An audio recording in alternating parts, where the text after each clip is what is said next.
ओम नमो भगवते वासुदेवाय नमः. 17 मे 2026 पासून सुरू होत आहे अधिक मास म्हणजेच पुरुषोत्तम मास. या महिन्याला मलमास असेही म्हणतात. त्याचबरोबर या महिन्याला धोंड्याचा महिना असेही म्हणतात. तर हा महिना 17 मे 2026 पासून सुरू होणार असून 15 जून 2026ला समाप्त होईल असे अनेक पंचांगानुसार मानले जाते. तर या काळामध्ये भगवान विष्णूची पूजा, विष्णू सहस्त्रनाम पठण, दान, जप आणि व्रत, त्याचबरोबर तुळशीची पूजा यांना विशेष महत्त्व असते.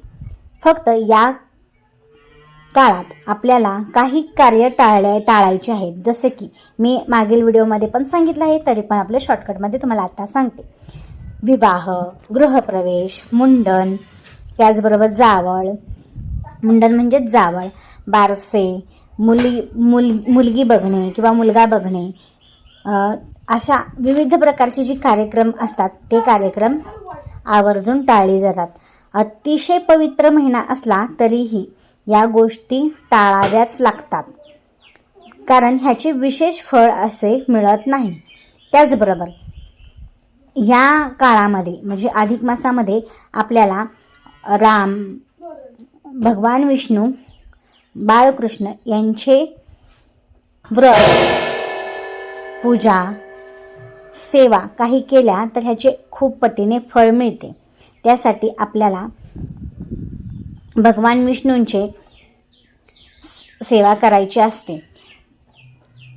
त्याचबरोबर आपण आज ऐकणार आहोत विष्णू सहस्त्रनाम ऐकल्याचे काय काय फायदे होतात. तर बघा, विष्णू सहस्त्रनाम ऐकल्याने आणि पठण केल्याने धार्मिक मान्यतेनुसार अनेक आध्यात्मिक आणि मानसिक असे फायदे मिळतात. जसे की बघा, विष्णू सहस्त्रनाम पठण केल्याने मन शांत आणि स्थिर होते. घरामध्ये सकारात्मक ऊर्जा वाढते. मनामध्ये जी भीती आहे, चिंता आहे, जे काही नकारात्मक विचार येतात ते कमी होण्यास मदत होते. भगवान विष्णू यांची आणि माता लक्ष्मी यांची कृपा प्राप्त होते. जिथे भगवान विष्णूंची सेवा केली जाते तिथे माता लक्ष्मी ह्या वास्तव्य करतात. म्हणून आपल्यावरती भगवान विष्णू आणि माता लक्ष्मी या दोघांचीही कृपा अपरंपार होते.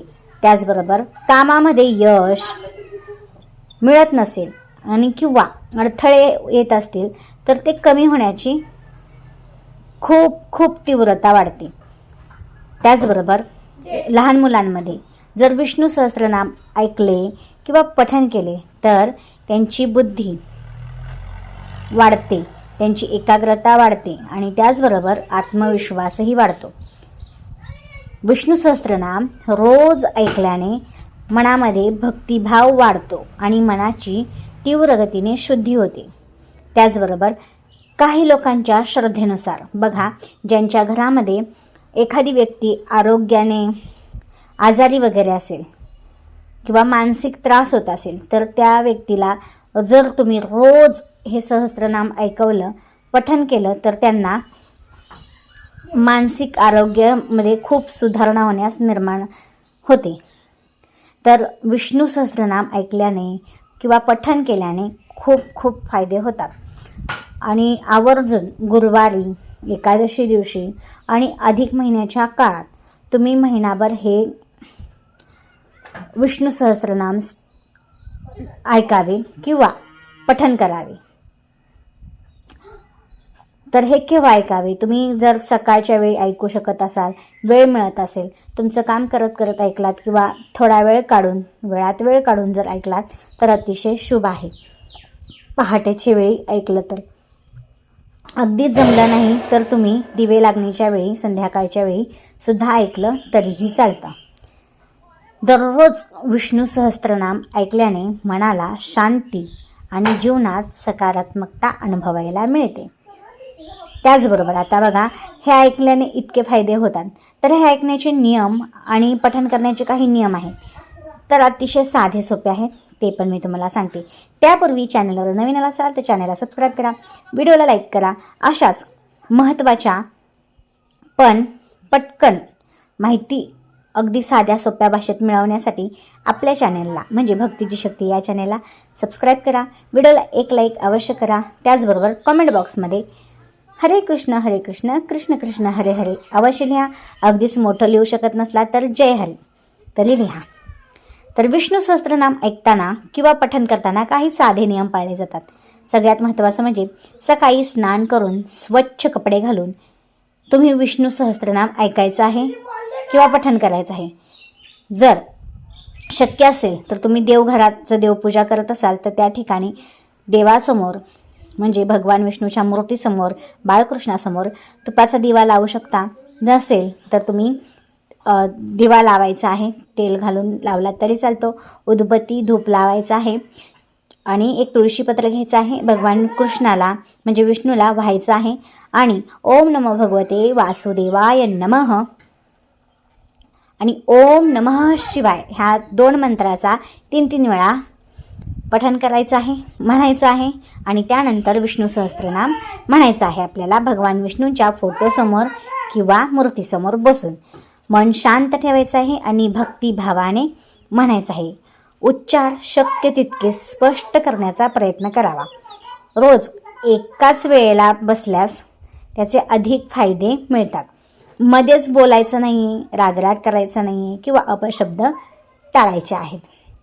एकादशी, गुरुवार आणि अधिक महिना ह्या दिवसांमध्ये तुम्ही अवश्य विष्णू सहस्त्रनाम वाचन करा. आता सुरू होत आहे अधिक महिना, तर मग तुम्ही रोज वाचन केलं एका वेळेस तरीही तुम्हाला ह्याचं फळ मिळणार आहे. याचं फळ तुम्हाला मी आत्ताच सांगितलं आहे. पूर्ण विष्णू सहस्त्रनाम शक्य नसेल तर किमान ऐकलं तरी याचे पुण्य मिळणार आहे. यानंतर तुळशीपत्र अर्पण करायचं आहे आणि ओम नमः शिवाय आणि ओम नमो भगवते वासुदेवाय नमः या मंत्राचा उच्चार करायचा आहे आणि तुळशीपत्र भगवान विष्णूंसमोर अर्पण करायचे आहे. यानंतर ज्या महिलांना अडचण वगैरे आली असेल तर त्यांनी नामस्मरण हे मनातील मनात केले तरीही चालते. आजचा व्हिडिओ आवडला असेल तर व्हिडिओला एक लाईक अवश्य करा. कमेंट बॉक्समध्ये श्री स्वामी समर्थ किंवा हरे कृष्ण कृष्ण कृष्ण हरे हरे नक्की लिहा. धन्यवाद. पुन्हा भेटू पुढच्या माहिती सह.